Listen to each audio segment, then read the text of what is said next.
And we're back with another episode of the Lakers Fast Break Podcast. It's Lakers Pregame, everyone. Thanks so much for joining us. It's Gerald Glassford coming right back at you here from Lakers Fast Break, Pop Culture Cosmos, where we cover the latest news and trends in pop culture each and every week, twice a week, wherever you get your podcast, plus also as well, Inside Sports Fantasy Football. We'll be dropping a show later this week covering the NFC and AFC championship games. So go ahead and check out our thoughts later this week on Inside Sports Fantasy Football. Plus also as well, don't forget later tonight, Joe Soro. Have a nightcap with Joe Soro by joining him tonight at 11 p.m. with his thoughts on today's game, plus all the NBA news and more.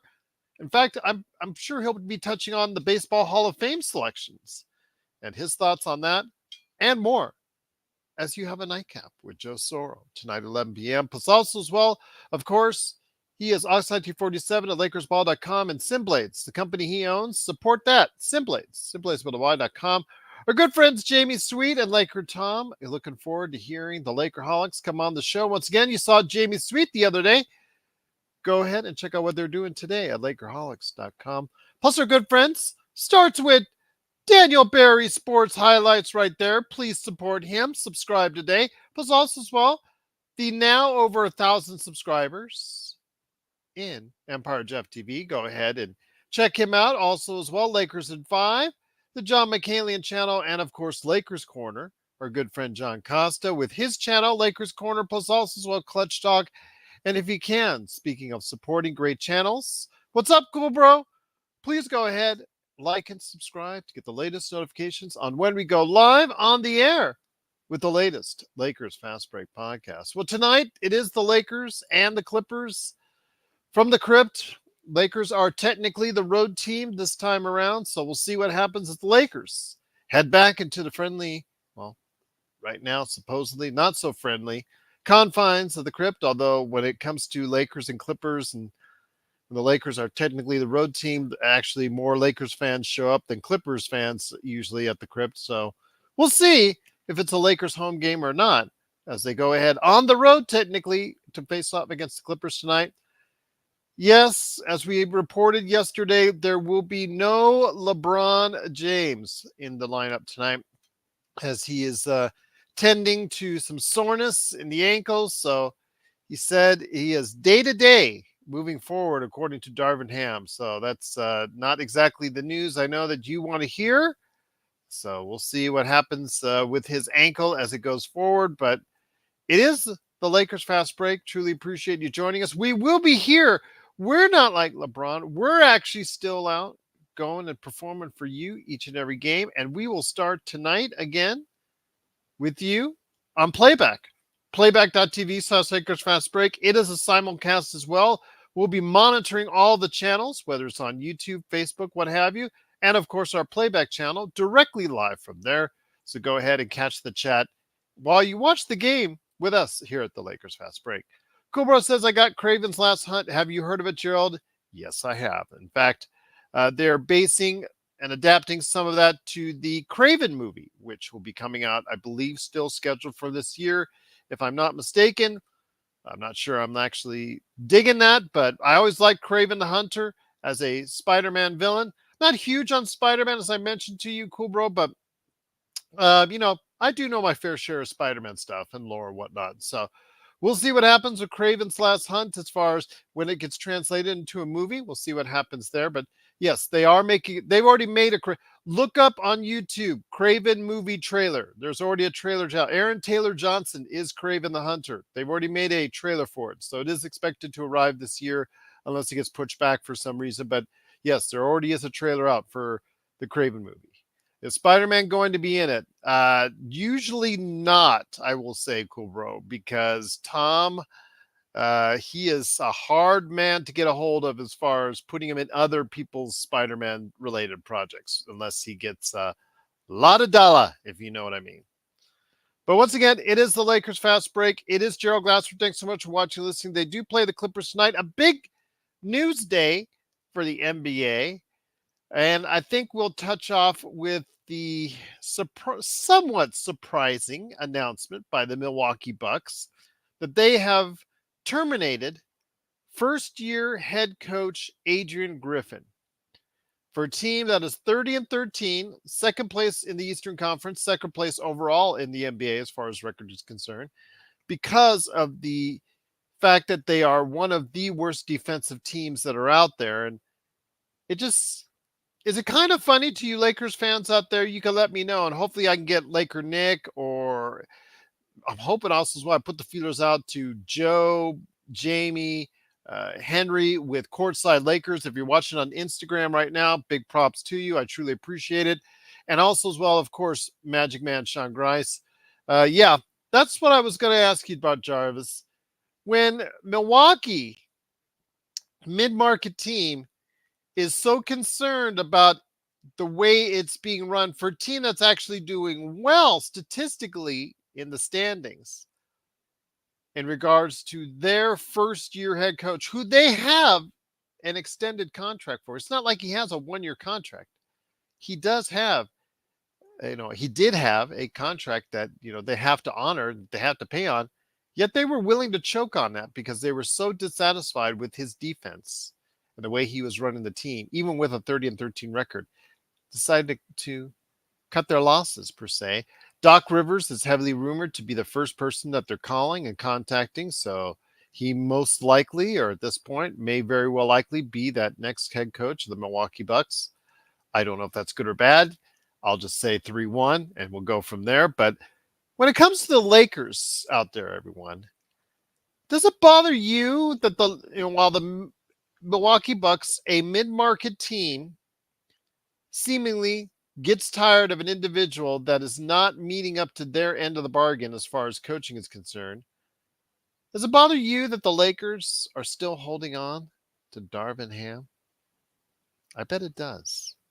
I bet it does. For all those who are still upset about what's going on, it is just that kind of disturbing fact that's out there. So I will say this, when it comes right down to it, it is the Lakers are going to have to go ahead and reevaluate their coaching position, I'm sure, after what went on in Milwaukee, because, you see the teams that really want their team to progress forward, they are really, really absolutely ready to push the trigger at any point in time and get rid of who they need or do what they need in order to get that job done. The edict is there from Milwaukee.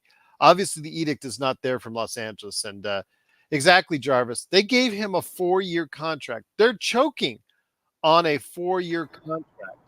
And it is just very surprising that Milwaukee has done that, yet the Lakers are still willing to keep Darvin Ham. But here today, speaking of the fact that we are broadcasting this out to Courtside Lakers on Instagram, the guy who started it all on Courtside Lakers on Instagram is here. It is Henry Hill. Henry, great to have you here. I know you wanted to stop by last night, and I truly apologize. I did not see the email until it was already too late, and I was on the road, so I sincerely apologize. But you're here, my friend.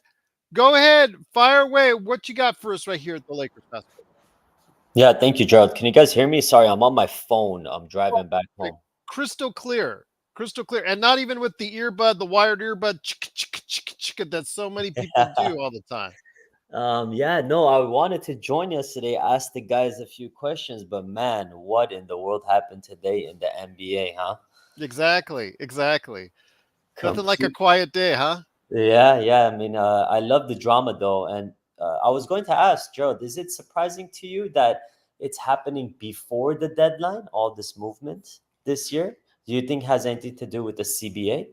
Yes, it has everything to do with the CBA, Henry. Excellent question. And I think that teams are making their moves now because, once you get over the first apron and especially over that second apron, you are, especially this summer, you will see if there's any teams like most likely Phoenix, maybe Golden State, maybe a few others that will be in that first or especially the second apron.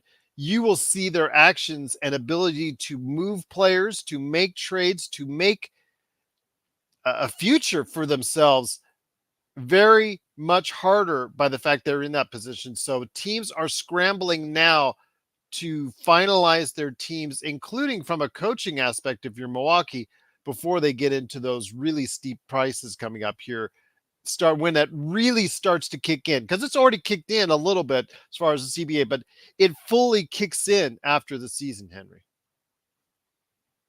Yeah, it's very, very interesting to me, especially like all the changes that are coming. I think honestly, I thought it was going to kind of hinder the activity, especially also if you add in the play-in where you're not really out of it till like towards the end of the year. But I'm very interested to see how the rest of the deadline, if you will, plays out. For example, we got the Lakers. What are they going to do? We know they're not going to fire their coach like the Bucks just did, but one can hope, right? um, Other than that, I really very intrigued to see. Like, forget the Lakers. Let's put them to the side for a second. I'm really intrigued to see where the players really end up, like the ones that are on the market, like a Dennis Schroeder, uh, a few other players like Bruce Brown. I'm very intrigued to see. I was going to ask you, could it be possible that he has a reunion with Denver, or is their cap situation messed up? Their cap situation is tight. That's the reason why they couldn't sign him to that 20 million plus deal in the first place. I know that he has, as far as the bird rights and whatever issue that they had, they could only sign him for a limited amount. Once the bidding got into the high teens, into the 20s for him, it really was, Denver could not really match at that point. I wouldn't rule it out, but they'd have to trade away a lot of assets, Henry, in order for them to go ahead and get Bruce Brown on that team. It certainly wouldn't hurt their situation, but they're cruising right now, but they've shown a lot of faith in Watson. And I got to give Magic Man some credit. He had a lot more faith in the bench of Denver than I did, and probably still do, but they've been doing okay in certain spots for most of the season. So I mean, shoring up their rotation on the back end would be a key in Denver to do. I'm just not sure they have enough up front unless they're willing to really go super deep into the tax for Denver. And Denver going into the tax initially was tough for them, because I think that this is one of the first times they've actually gone into the tax with what they have right now. Yeah, yeah, I think you're right. I think you're right. I mean, if you want to keep it Lakers centric, I could Oh, quickly you do pivot. whatever we're talking anything you want, my friend. Yeah, I was going to Absolutely. ask, what are your thoughts on maybe you've already touched base in the first 10 minutes, but the Doc Rivers potential hire over there with the Bucks? I will say, first off, 3-1. Second, all, if he has a team in any series 3-1, the other team has got them right where they want him.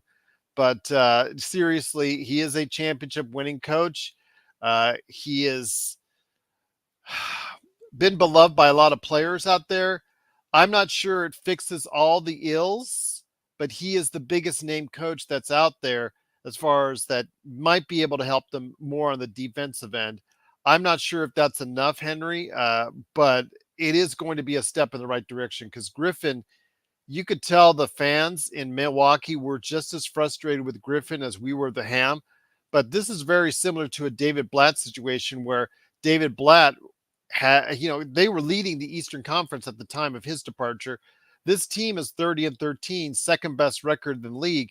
And that shows you, with the right team and the right mentality, that no coach is safe if you really want to make it so. I mean, while Darvin Ham might feel he's safe in LA, there are other teams with a bigger sense of urgency. And that's what it tells me the most, Henry, is that Milwaukee has a win now mentality at all costs. And if they saw that their defense was just not at that level for the players that they had there, they had to get something done right away. Yeah, absolutely. I mean, you gotta actually, I mean, sure, we could knock the organization for making a bad choice, but who knows what the politics were involved to get him hired in the first place. But secondly, I gotta praise the organization for making that move now rather than waiting and dragging it on. I mean, for example, our team here with the Lakers, I mean, we operate like a mom and pop shop, a small market team, whereas the Bucks are supposed to operate that way, but they know that they'll take the contract hit because I don't think Griffin's going to get a head coaching position anytime soon. So they're going to be paying him while they pay potentially Doc Rivers. And if I'm not mistaken, I believe they still are paying Budenholzer. That's correct. So you could tell, Henry, that they are serious about the window right now for this team in Milwaukee, and they feel like their time is right now. And let me ask you a question back. As I mentioned to you out there in the chat earlier, how frustrating is it for you to see an organization that is willing to choke on all these coaches' contracts because they want to win right now, as opposed to what you see with the Lakers, who are just willing to let things slide and continue to slide with Darvin Ham? Oh, frustrating. Yeah. I just feel like the Lakers have made their bed. Genie has made the bed, and they're gonna lay in it, and that's just how it's gonna go. They're not going to let go of Darvin Ham, unfortunately. Whether it be financial reasons, I personally believe they don't want to be known as firing another coach because essentially he is the shield right now. Anything that goes wrong, Twitter, Facebook, Instagram, who are we blaming? Darvin Ham. They're Sure. the ones that are getting, he's the one that's getting the fair share of the blame, as he should be, because I personally don't think he's a good coach. I mean, I say that on playback all the time. But without him there, all the attention will go to Rob Pelinka and Jeannie Buss. So am I frustrated? Yes. But I just feel like we don't have any choice. I mean, I listen to the shows and you guys discuss trade rumors. You guys discuss. I really like the show for one main reason. We don't only just discuss trade rumors. You guys discuss the reality of the things. That yes, although all these people, there's rumors out there. All this smoke is there. It just the Lakers aren't gonna do any drastic move. I see them making like a small margin trade, if anything, especially with the cap related flexibility that you were saying with the luxury tax. I think that's the route they will end up taking. And to be honest, that might be the smart route, you know. As much as I love LeBron, he is 39 years old. AD's having a really good season so far. For sure, I would say it's one of his best seasons other than the playoff run, the 16-win playoff run in 2020. But maybe it is for the better. Maybe we need to move on. I mean, how many more years can we rely on LeBron playing at this level? I mean, obviously he's not playing to his prime level, but how many more years can it be? I mean, he's literally defying every single odd everything that players his age in basketball are not supposed to do. But maybe it's just time to move on. I mean, it is depressing to say, but I think it might be time. This was the year, right? We had continuity, we had this and that, but I think we found out that we just don't have a good coach. And I think they know it too, but they don't want to eat it. They don't want to eat that contract. And right there's, a great thoughts right there from you, Henry. Truly appreciate everything that you do for us here and on playback. Once again, it's Henry Hill from Courtside Lakers. Please go at it and subscribe. Follow us on Instagram, Courtside Lakers. Big shout out to Courtside Lakers, where we're on live right now. But yeah, you said it right there when it comes right down to it, Henry. It's just the willingness to go ahead and make those financial sacrifices. The To put it plainly, they have the chance to save an abundant amount of money and get paid for it too, Henry. If they don't either do anything or they make some slight financial moves around the fringes that will still keep them under the tax by the end of the season. If that's the case, not only do they get out of the repeater tax, but they also get probably anywhere from 13 to 15 million dollars because of the fact that the other teams paying the tax will pay them along with all the other teams under the tax. So Henry, the financial incentive is there, but as I said, as I finish it every time, I am not happy with that. The Los Angeles Lakers are a multi-billion dollar organization that expects or should expect nothing less than winning. Anything less is unacceptable. And if you really want to save a few bucks or make a few bucks off this, fine, whatever. I will tell you, though, that if the Lakers do nothing or do very little, Henry, yeah, LeBron's future or LeBron's season is probably not going to be a very good one. But the future does open up some things down the road this summer as far as more cap space, also as well, a little bit more flexibility. But I believe also as well, you get additional first round draft choices that you can utilize for a larger trade for next season. But that doesn't help us this season, Henry. Yeah, you're right. So they would get additional trade pieces that they could trade on draft day if they want to, Hmm. but or in the offseason. But here's the thing with that: you need a trade partner, Yeah. and I'm seeing trades here. I'm seeing players be valued second round picks for Miles Bridges type, even though I would stay the hell away from him for all the other reasons. But there truly is a Lakers tax out there, guys. No one wants to give the Lakers a good deal. Everyone wants to rip the Lakers off. They want that 2029 draft pick unprotected. Like that's probably the first thing they ask for. And then the second thing they ask for player wise is probably Austin Reeves, who is on a really good contract. If you just look at where he's come from and the contract value, it is a good player to have on your team. We can't expect this guy to be an all world defender. And by no means am I saying he is. I'm just saying that maybe it is time to completely move on from the LeBron and AD era. It's already been over 4 years, if I'm not mistaken. We got a championship out of it, Yeah. and maybe it's time to go, guys. I'm sorry to be the sad guy here, but I'd be okay with them moving on. Well, you are not the only one. I mean, Joe has recently said that in the past few days in regards to his frustration about hearing time and time again about the Bronny James saga. I mean, personally, Bronny James is not ready for the NBA.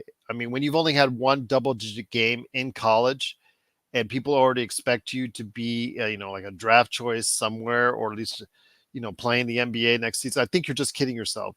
I think if the kid's not even close to being ready for the NBA, right now, he looks to me like someone who needs a full 4 years or at least three in order to really maximize his potential for the NBA if he was not named Bronny James. But you and I both know that's not going to happen.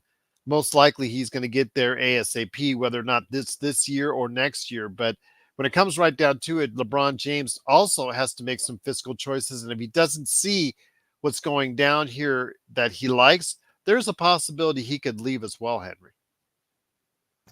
Yeah, honestly, I feel bad for Brownie in the sense that the pressure on him is a lot, for sure.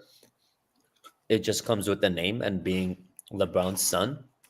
But there's no way he's staying 4 years. He's probably going after this year. No matter how bad he is, some team is going to draft him in the hopes of also getting LeBron. Maybe on a discount, as you say. Yeah.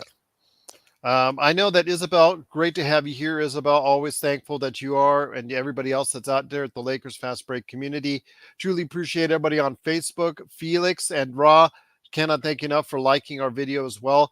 Isabel asked, "Do you guys think there's some moves that can improve our chances now with giving 29 without giving up the 29 first round pick?" For her, it would be D'Lo for Brogdon and Rui for DFS. I don't think either of those clubs, because they're in the state that they're in, Isabel, would not ask for a substantial amount of draft picks, like either that first round or a bundle of seconds. The Lakers still have seconds they can throw out people, but I'm not sure that either of those clubs would be interested without a first round pick attached to it, Henry. Yeah, I don't think so either. I would love to have that proposed trade by Isabel, but they're going to ask for draft picks because Yeah. those teams are looking to load up on draft picks, especially if the draft picks from us are projected to be a time where we don't have LeBron and AD, especially AD as well. So we're likely going to be a lottery team if no other stars come here. So that's the first thing they would probably ask for. Yeah, absolutely. And just like with these GMs, the first thing that they ask for, they don't ask for D'Lo. They're asking for most likely Austin Reeves in these conversations. But we'll see as it goes from there, because we don't know if D'Lo, 100% of D'Lo is actually foregoing his final year of his contract. It's not such a done deal after all, even though he's been playing really well as of late. Conveniently, I might add, but hey, it is what it is from there. But it is, of course, the Lakers Fast Break. Truly appreciate you joining us. Henry, a couple things before we get out of here. One is Terry Rozier, a name that actually has been brought up in recent days by myself, by Sean, by others here in as far as the LFB. I know Laker Tom has obviously dropped his name a couple times. In fact, he's probably dropped every single name in the NBA as far as in his trade proposals in recent days. But let me ask you this. He goes to Miami in exchange for a 27 first round draft pick and Kyle Lowry. Your thoughts on this trade between Charlotte and Miami, my friend? Well, there it is. We have Lakers tax because Miami literally gave up the corpse of Kyle Lowry and a lottery protected first round draft pick that they will probably end up keeping because Miami's always a good team.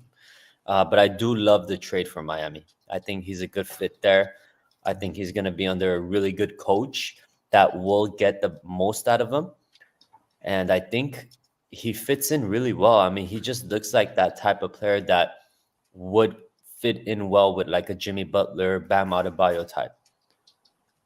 Yeah, I think he'll work out really well there. Will he be someone that can move the needle for Miami? We'll find out. I mean, he was averaging 23 points a game in Charlotte, where he pretty much had his entire run the way he wanted to, especially when Ball was out of the lineup. So we'll see what happens there. But I will ask you this, though, my friend. It isn't something that the Lakers with Malcolm Brogdon now have to consider, because Malcolm Brogdon is going to be in that same type of conversation, or DeJounte Murray is going to be in that same type of conversation as far as compensation to give up. So you just seen what it takes to get a starting caliber point guard in this league with Malcolm Brogdon, and also as well, of course, any other point guard that's going to be out there, that name's going to be tossed around. If they're starting, a first round pick could be in mind as far as what you need to do in order to get them. So that 29 first rounder could be in jeopardy from the Lakers if they win. From those two players, who would you rather want if I had to make you choose? That's a good question. Between Murray or Brogdon, I would say Murray, just because he has a little bit, he's healthier, he's on the court more. Brogdon has a history of injuries. Brogdon is a better shooter, also could be a better playmaker. Both are, their defense, they were better defensively in their earlier years. They're not so great now, especially Murray, who's been on one of the worst defensive teams in the NBA. It's tough. I don't know if I would, I was one who actually originated the talk and the scuttlebutt on DeJounte Murray, because I was talking about him before anywhere else. But I always said that he was someone who he checks off some boxes that the Lakers don't have, but doesn't check off enough of them to move the needle far enough. These guys, Malcolm Brogdon, DeJounte Murray, they don't move the needle. So why? And Zach LaVine doesn't move the needle far enough for the Lakers to get them where they want to go. Let me ask you, my answer is, I would say Murray slightly over Brogdon to give you on that. But let me ask you this. Do you think any one of those three players substantially moves the Lakers enough so that they would be in a top 5 position in the NBA? No, I'm curious what the chat thinks, if they'd rather have Brogdon or Murray. So let us know. But my answer to that, substantially move the needle for the Lakers? No.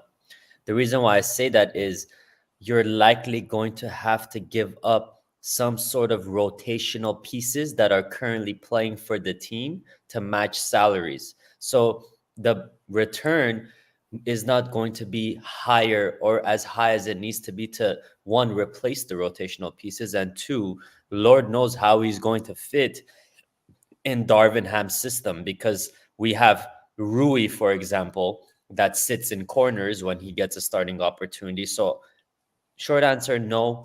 Long answer, I think they're better off just staying put. Honestly, I think they're better off doing the thing that helps them make money and save the money.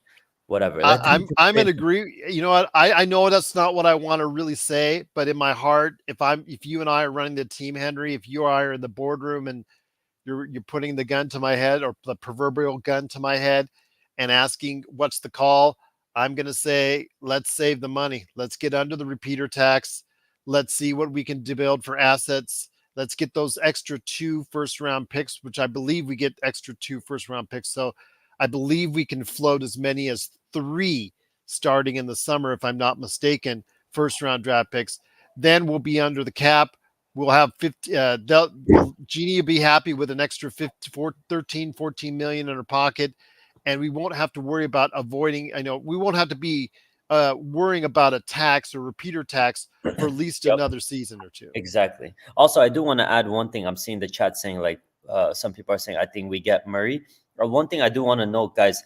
Last few years since Rob Pelinka's been in charge, we really don't see rumors of trades happening online, and then those trades actually coming to fruition. Mm-hmm. It usually comes out of the blue. Like I don't think we expect to get Rui. I think it was known that Washington was putting him up for trade, but then out of the blue, I think it was like a year anniversary today, they just randomly got him. So just want to caution you guys reading all those rumors online from like all these reporters. Just take a moment to read and think like, where is that information really coming from? Because I don't think the Lakers are a leaky organization right now. It's literally just probably Jeannie, Rob, Kurt, and Linda talking amongst themselves on these trades. So Absolutely. Great thoughts right there. I love the fact that you're talking to the chat as well and letting them know the realities of the situation. Because, like you said, Laker Tom and the chat, they love to throw out there, but 99% of what they put out there usually doesn't come to fruition for the Lakers. It's usually just something where Shams or Adrian Wojnarowski reports it like an hour ahead that the Lakers might be involved or interested or getting closer to a trade with this entity for this person or these players.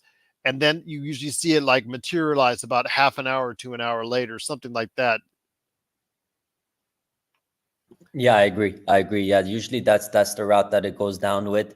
And to be honest, like I'm just trying to think what I would do, right? If me and you were running the team, I would honestly probably just bring LeBron back in to the office. Obviously, you have to bring AD and just let them know, like, hey, guys, this team clearly we're not going to win the championship this season. Are we giving up on the season? They're obviously going to say no. But you can also let them know like about the luxury tax situation, the 3 draft picks they'll have if they don't make a move. And LeBron, truth be told, the Lakers take care of their stars. So you can let LeBron know, like, hey, no matter how old you are, we're going to give you that max contract, kind of like what we did with Kobe towards the end of his years. Like, we're going to take care of you financially, and obviously you're going to be in LA. Are you willing to just stick it out one more year? And so we don't make any drastic move, potentially get like a DeJounte Murray, give up draft assets, and it doesn't work out. Then we're completely stuck.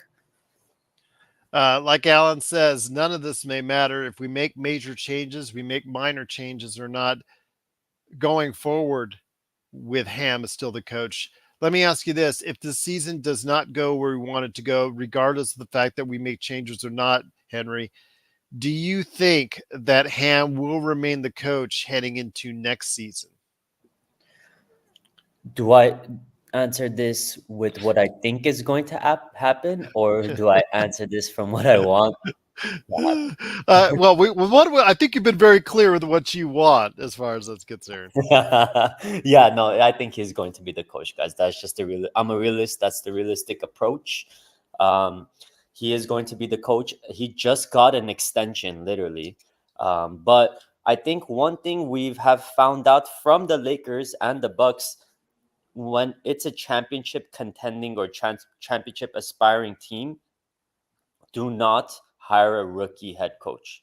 I think the NBA has took note of that, and hopefully the Lakers have themselves, because it's not working out. I mean, Adrian Griffin got fired, and we're not firing ours because I know they want to, but they're just too cheap to do so. Yep, I agree with you, my friend. Once again, it's Henry Hill. Please go ahead and support him and the great Instagram channel that he started that we are privileged and honored and flattered to be a part of at Courtside Lakers on Instagram. Please follow us there. We go ahead and we drop the latest info on our Lakers Fast Break shows right there for you. And I'm, again, truly indebted to Henry for allowing us the opportunity to work together on that. But before we head on out, my friend, I had to cover this because you've been a long time listener and follower of the show. From last season when we kept hearing, let's play more Tristan Thompson, let's play more Tristan Kardashian, Let's bring back Tristan Kardashian. Let's sign Tristan Thompson. Let's sign Tristan Thompson. I had a disdain for the guy because of his, not for him personally, but for the fact I just didn't think that he was no longer an NBA player. Well, today he was suspended. I know a lot of people were just surprised to find out that he's still in the league, but yes, he was still in the league playing for Cleveland, averaging 3 points, 3 rebounds.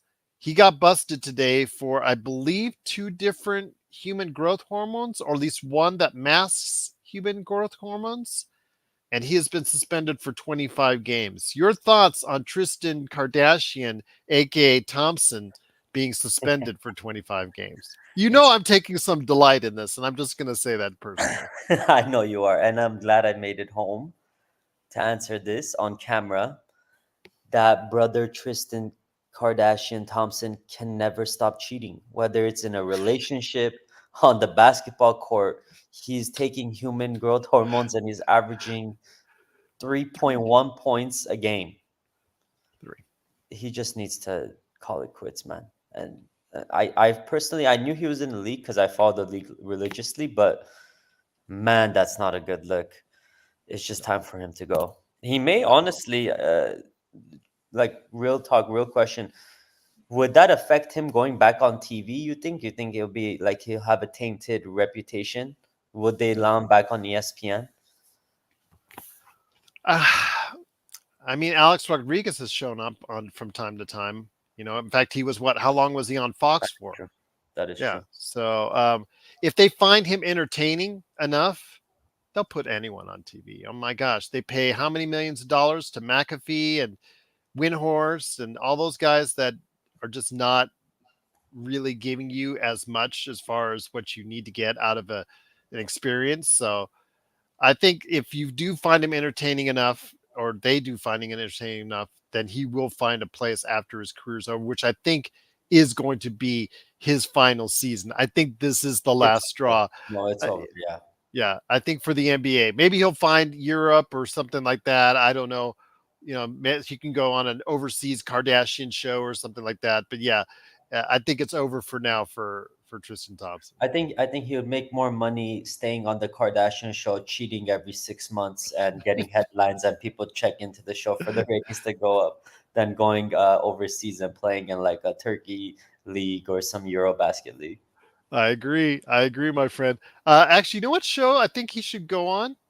You know what show I really think he should go on? Speaking of which, he should go on Vanderpump Rules. I hear there's a lot of cheating going on that show. Oh, really? Okay, okay. I was gonna ask if do you guys, you and the wife, are you guys a reality TV fans? Not too much. No, that kind of died for us out in the mid 2000s. Although occasionally, I'm sure something stops by. But yeah, just it's really you have to acquire and a taste for those shows, and with especially with the Kardashians, I've never acquired it. He should. There's a new reality TV show that's like taking the U.S. over. It's called The Traders. He should go on that show There because you that go. show is all about lying, deceiving, cheating. It's The old basic. cheater show. Oh yeah, there you can. He'll There be you go. on that one too. But Yes, that's absolutely. that's the thing. They won't allow him to be caught on that show. He likes to just blow his cover, so the ratings go high on the Keeping Up with the Kardashians.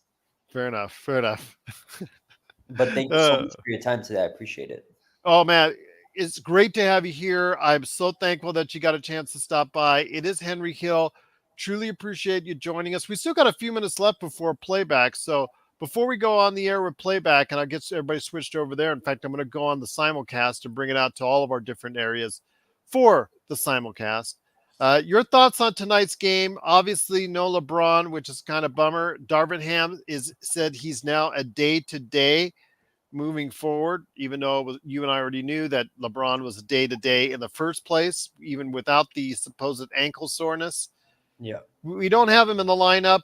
What are you looking forward to as far as seeing if the Lakers can be even competitive tonight against the Clippers? I don't think Zubac is playing, if I'm not mistaken. That's So going to help. I think AD, he's been having a monster season. So my salute to AD. I think for the Lakers to even have a chance to win, he needs to have a huge game. Secondly, to be honest, even if LeBron was playing, I don't think we were going to win this game as much as I wanted to win because we've already taken a couple from the Clippers. It's really hard to sweep a team in the regular season. And I know the Clippers take this game very seriously anytime they play the Lakers. So I thought it was going to be an uphill battle from the start. But in order for the Lakers to win, very simply put, they just need to have AD have a monster game. Hopefully, D'Lo can continue raising his trade stock, if you will, by having another 30-point game, and we'll see how it goes. But I don't expect it to be competitive. I expect us on playback to be talking about our favorite movies or what our favorite snacks are and what Sean likes to cook and stuff like that. So There you go, the usual stuff. But we'll see what happens tonight for all the great conversation. Can we make Sean laugh hysterically like I guess I did the other night? We'll find out on playback.tv/Lakers Fast Break. I do want to again thank you. We still got a couple minutes left. Darren says Doc Rivers accepts the Bucks job. I have not seen that officially posted anywhere yet, as of yet, Darren. I still see him in talks. I do not see any update from Shams or Woj on that as far as a confirmation, but this far in, I think it's pretty much a it's done probably going deal. to be him, guys. Honestly, guys, if you don't think they've already spoken to Doc Rivers Oh, yeah. before this, don't be a fool, guys. They've been speaking to him. There's probably some sort of handshake deal. There's probably the lawyers are looking, legal contracts have to be reviewed and whatnot. So that's just my 2 cents on that situation. I think it's going to be Doc Rivers. There's way too much smoke around the situation for there not to be. And I'm actually intrigued to see how that'll play out, to be honest. So right now it says, okay, according to CNN, Doc Rivers has accepted the Milwaukee Bucks head coaching position. Yeah, thank you, Darren, for the heads up. I see it on the playback feed right now. Yes, so according to CNN, Doc Rivers has officially accepted the I, Milwaukee Bucks I didn't head know coaching. CNN breaks sports news. That's Well, I guess they are now. I guess they need to dip their toes in everything to try and get an advantage. You know, it's cutthroat out there. I am a journalism major, and that's the one thing I learned. When I was going through school, is it's it's a shark fest out there as far as trying to be the one who gets the breaks the story and gets the info faster than everyone else in this information age. But I agree with you. I have a feeling they probably were negotiating with him or talking about it seriously over the weekend and before they decided to make the call today. Yep, I agree. And one thing before we go, I know we have just a minute here. Uh, it should have been a red flag to us that Terry Stotts stepped down before the season started. I mentioned that on the email. I mentioned that in the email to you and everybody else earlier today. Yeah, I thought that was a sign right there that what maybe it was a mistake by the organization that they let the wrong person go. Yep, exactly. Because I'm sure him and Lillard were close. I mean, they were together all those years. So something was going on. I can't wait to find out. As you said, you're a journalism major. This is where those Bucks beat reporters are working hard to find out what exactly went on to be the first to report it. Absolutely. So it's going to be interesting to see what's going on. As according to CNN, Doc Rivers is the new head coach of Milwaukee Bucks. So if we see Milwaukee up 3-1 in a series, the other team has it all the way. So They have them right where they want them. yes, yes, they do, my friend. But Henry, it's been great having you here. Will you be able to stop by playback at all tonight? Yeah, I just got home. I quickly jumped on the couch so I could talk to you. I'm gonna go eat and then I'll try to jump on. Make sure you say hello to the future missus as well. So Absolutely, yeah. She's yes, already don't staring at me. She's saying I'm hungry, so I'm gonna yes. jump off. But nice to see you. Take care of that first. Yes. Yes. Take Absolutely. care of that first. Although I do, before you go, I'm going to go ahead and see if I can share something on screen here. That I'm going to see if I can share something on screen right here in just a sec here. I'm going to share right here. Let me see if I can get it. Give me a second here. This is in honor of Dante. And before we go, it is the Lakers Fast Break. Please join us for all the fun and festivities tonight with the Lakers and the Clippers. There you go. All right. So I'm going to go ahead and reduce this here, resize it to about 50% here. All right. This is what I got in honor of Dante. In honor of Dante, I've got this right here. I'm going to show this on the screen right now, coming up for you. This is what I got waiting for me. right there. All right. Cheddar Bay biscuits from Red Lobster right there that I made right there. That's waiting for me. Wow. Lakers and Clippers in honor of Dante. I told you I would be making them, and I made them today. I'm not feeling great at all, but you know what? I promised Dante I would make that for an upcoming game, and I've got that made for family tonight, so it's all ready to go. I'll be having a couple during the course of the game. There you go right there. But once again, it is the Lakers Fast Break. Henry, great to have you here. Looking forward to your thoughts after you eat and say, of course, much as you want to say to your awesome future wife, and make sure she's taken care of first and the happiest first before us. But it's the Lakers Fast Break. Truly appreciate you joining us. We'll be back here in just a couple seconds for the simulcast. Don't forget the actual, of course, best known Lakers postgame, and of course, Lakers Nightcap with Joe later tonight, right here at the Lakers Fast Break Podcast.